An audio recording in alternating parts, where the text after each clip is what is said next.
Hey team, it's Mr. Z, and today we're going to look at whether you can talk the talk and walk the walk. We've been going through the key skills, and now we're going to tackle another application that's very similar. So let's dive on in. So take a moment, pause, read the story, figure out what you want to do, and we'll go ahead and get started in a moment.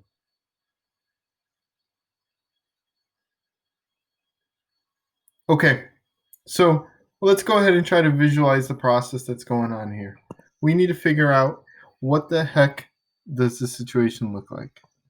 I have a sheet of metal that is 15 and 25.25 feet long.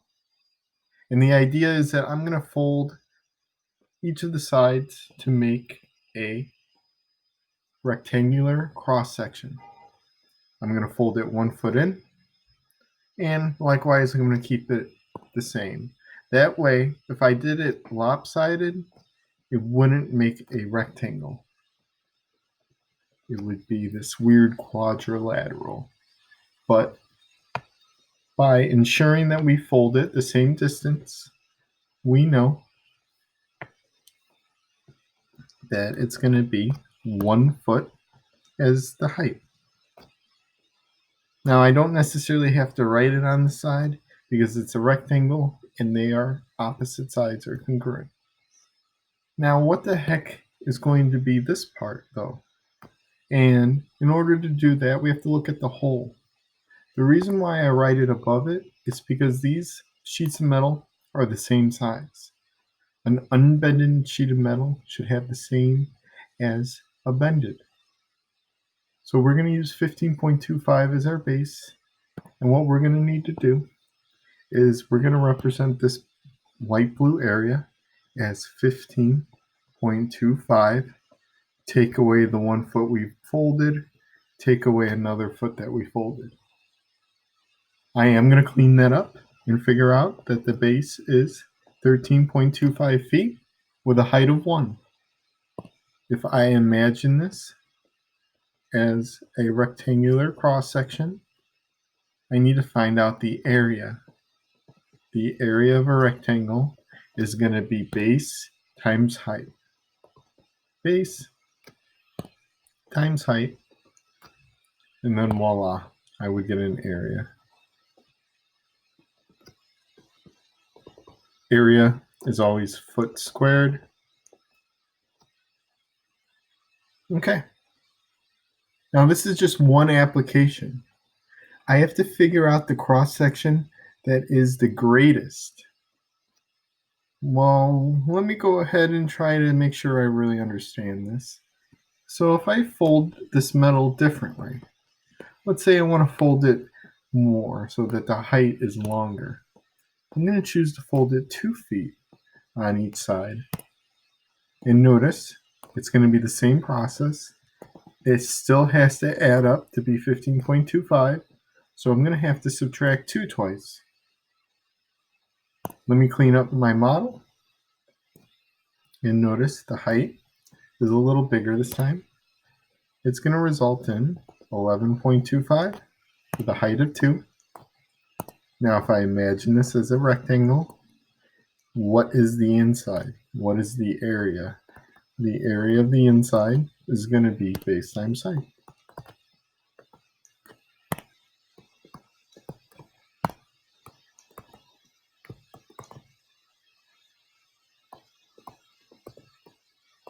And it's going to be feet squared again. Okay, so right now, we've just been looking at 2 of the many different variations we can make.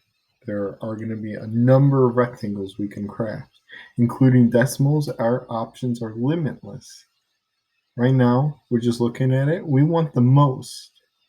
So we're going to try to add some math to it. We're going to try to use some variables in order to make this cover more ground. We want to just generalize this process. So we know that we start with a piece of metal and then that we're folding it. Each time, this number represented the height. So I'm going to literally use h to represent the height. Now, this region right here, how did we calculate it? Look over here. Look over here. We did the total minus the parts repeatedly.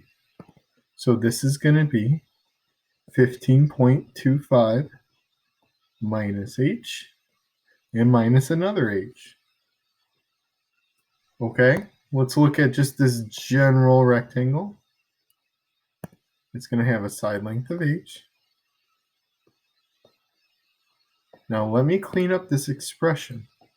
It's going to be 15.25 minus 2h. Notice I combine like terms. Okay, what I found is this is going to be the representation of any rectangular cross-section that I make. This represents situation 1 and situation 2, where they were very different. If I plug 1 into here, I write out my formula. That is base times height. I'm going to group it, and then I'm going to multiply it by h. This formula, if I plug 1 into it, if I set h equals 1, it's going to give me this answer. If I plug in h equals 2, it's going to give me an answer. So this equation is the beauty of what we're doing. We are representing 1,000 different situations with a single sentence. In the past, artists would have to come up with many, many designs, and they would try to figure out what sewer grate would be the best. Now, we can let technology help us. So before I do anything, though, I just want to play around and show you that I can rewrite this by distributing this h. Even though it's on the other side, it's still the same process. It will become 15.25h minus 2h squared, because there's two h's. And I'm going to clean it up so that it resembles standard form. Now, what type of number is 15? Positive. Voila. Notice how it's in standard form. Standard form is typically the cleaned up version of a function. In this example, a is -2, b equals 15.25, c is not there, so it's 0. There's an invisible plus 0 here. Okay, we're getting a little off track, but I'm just trying to show you that, hey, we got this equation, and there's a couple of things I should know. I'm going to use technology to graph this, but before graphing it, this is what mathematicians used to do without technology. A is -2.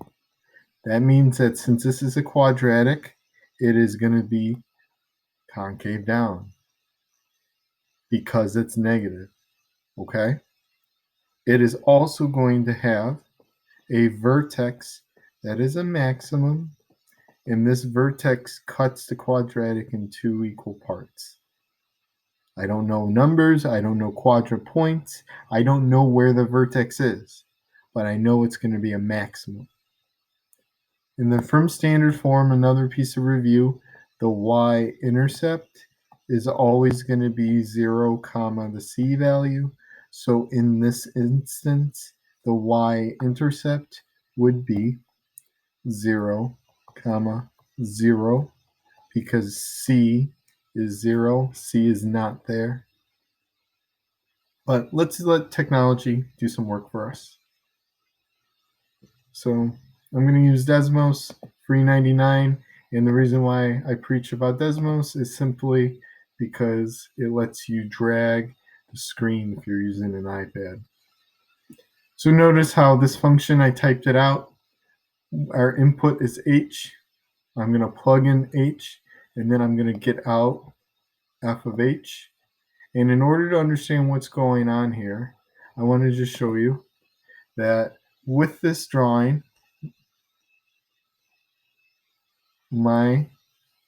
it's always an XY is my point, right? But in this situation, we're using H for my X. H is our variable. And the output, the answer, the Y, the F of H, what does that mean?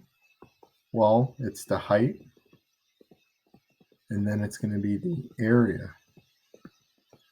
Notice how it's like, hey, the height, the area is the answer. When I plug in the height, what value, it gives me a different area each time. Here, what is my input? In all of these situations, it's here, I input 1, I input 2, and so on. All right, bouncing back to Desmos. So just that's important because this x-axis represents 0 to 10. These are potential heights. So I'm increasing the height of this drain as I go left to right, the domain of this guy. From here, this 0, this x-intercept, to this x-intercept. This is going to be my domain of possibilities. It's going to be between 0 and 7.625. This is important because I just really want you to know these are all the potential heights that I'm going to be looking at. Looking at it up, down now, notice how it goes from 0, 5, 10, 15, 20. This represents the area of a sewer grate. So picking out any simple point right here, let's go up to the top and let's click on it. This is the reason I like Desmos. It's intuitive. In the past, you would have to use a program to get this. But notice how when I click it, it gives me the X and the Y value. Now, the reason I talked about the value before is X is the height. The X-axis is the height. So when the height of the sewer grate is 3.813 feet, the maximum area is going to be 29.07. This right here is the tallest point in this entire graph. If I look to the left of this point, notice how it goes down. None of these rectangles will have an area that is bigger than this point. Visually, you can see it. Here, even when, let's just say it's 2.5, it is still not going to be enough. And likewise, on the right side, this area is not going to be bigger than 29.07. So instead of doing a bunch of examples, I'm going to use this maximum to my advantage, 3.813 and 29.07. Remember, Desmos does round if that gets you in trouble. So let's end this right here. My vertex, what I was able to get from Desmos is 3.813, comma 29.07. Remember the vertex is HK. Remember the axis of symmetry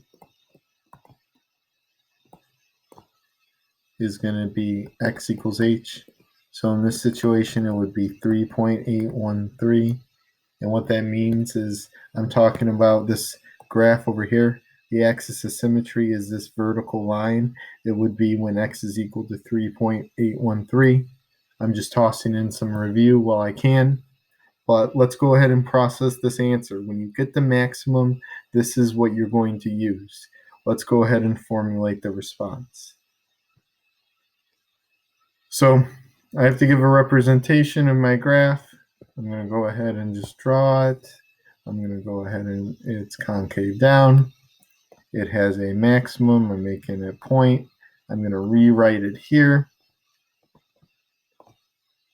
comma 29.07.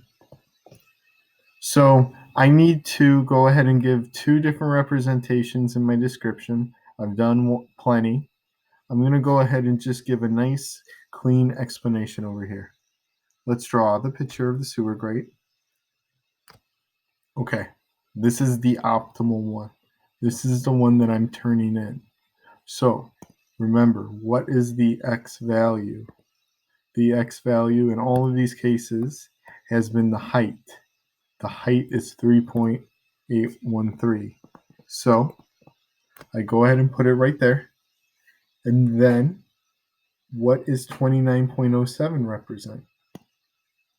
The y is the answer. The answer, we've been using the equation for area. So that's going to be the inside. And then you're going to be wondering, well, wait, what about this region? What's the base? I wonder how I figured it out before. The base right here is 15.25 minus 2 height. So what you're going to need to do is you're going to need to plug in the height here to figure out the base. And then in your final answer, say the base needs to be this height. The height needs to be this dimension. Give me a picture. And voila, I'll give you full points. I'm not going to do it here. I want you to do that calculation for yourself, as I've shown a lot. And this is called talk to talk, because literally I just spent this whole time on one problem. Pretty awesome.